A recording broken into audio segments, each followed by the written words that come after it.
अपनी कोचिंग प्रश्न में आप सबका स्वागत है। चलो आज हम बात करते हैं प्रश्नावली 3.1 दो चरों वाले रैखिक समीकरण युग्म। इसका हम क्वेश्चन नंबर 3 सोल्व करेंगे। 2 किलोग्राम सेव और 1 किलोग्राम अंगूर का मूल्य किसी दिन 160 रुपये था। एक महीने बाद 4 किलो सेव और 2 किलो अंगूर का मूल्य 300 रुपये हो जाता है। इस स्थिति को बीजगणितीय निरूपण और ज्यामितीय निरूपण में व्यक्त कीजिए।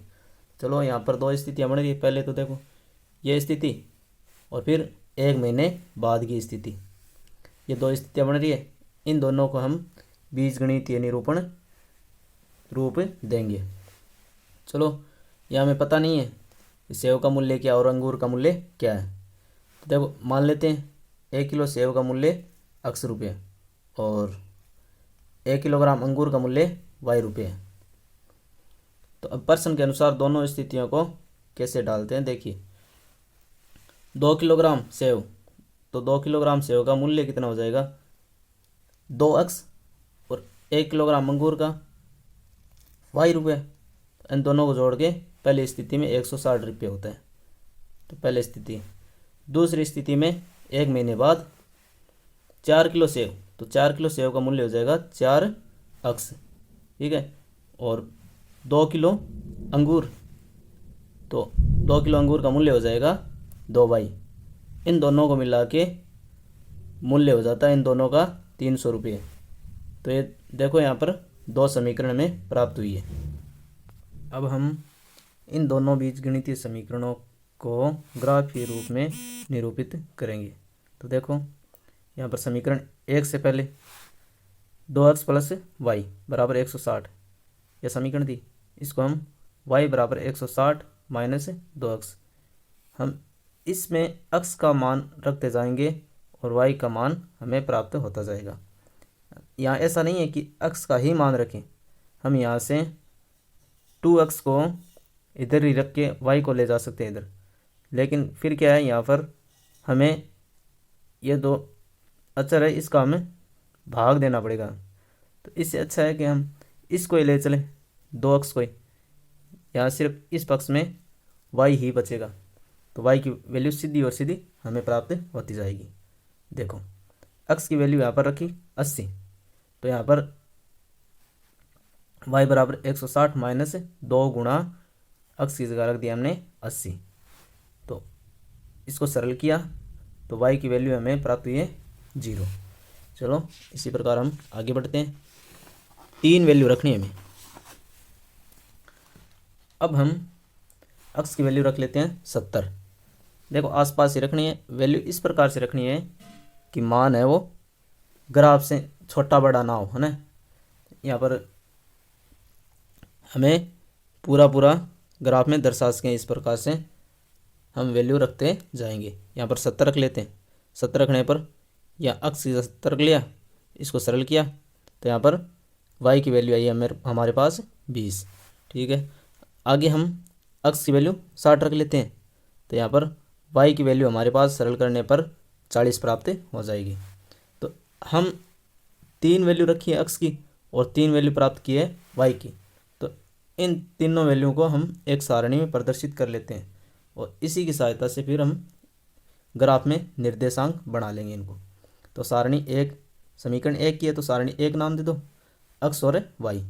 जब x की वैल्यू 80 रखी तो 0 आई y की, 70 रखी तो 20 आई, 60 रखी तो 40 आई।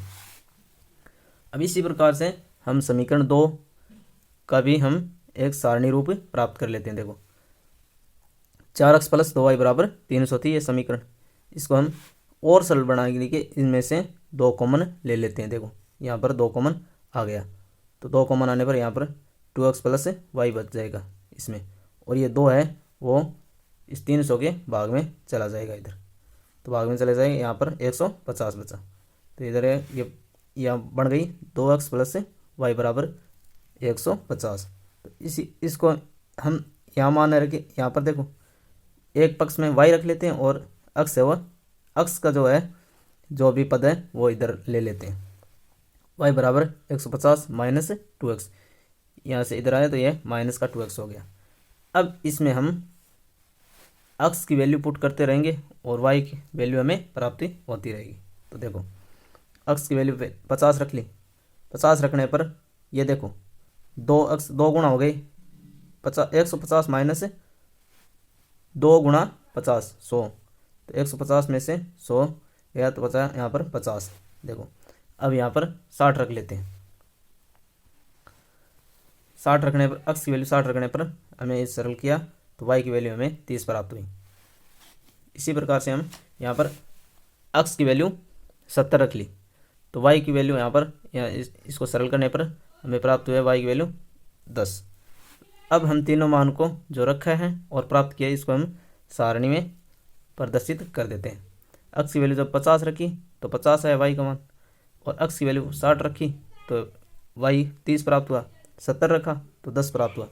अब हम इन दोनों सारणियों को ग्राफ में प्रदर्शित अब हम इन दोनों सारणियों से x और y को ग्राफ में प्रदर्शित कर देंगे और स्केल और पेंसिल की सहायता से इन बिंदुओं को हम मिला देंगे। देखो सारणी 1 से यहाँ पर जब x 80 था तो y 0, तो y पर बढ़ना ही नहीं पड़ा, x 80 हो, ठीक है, यहाँ पर डार्क थोड़ा कर दिया।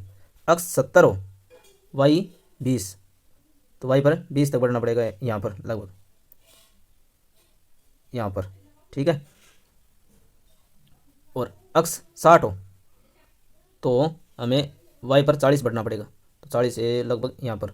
तो ये तीनों बिंदु सारणी 1 के, तो इसको हम स्केल की सहायता से और पेंसिल की सहायता से बिंदुओं को मिला देंगे, एक सीधी सरल रेखा खींच देंगे। इसी प्रकार से सारणी 2 है उसको हल कर देंगे। देखो बिंदु निर्देश दर्शा देंगे, 50 x 50 तो y 50, तो ये बिंदु 50 यहाँ पर मिला। x 60 है तो y 30 चलना है, y 30 यहाँ पर। x 70 है तो y 10, तो यहाँ पर ये मिल गया। 3 बिंदु हो गए, इस सारणी के भी 3 बिंदु और नंबर 1 सारणी के भी 3 बिंदु।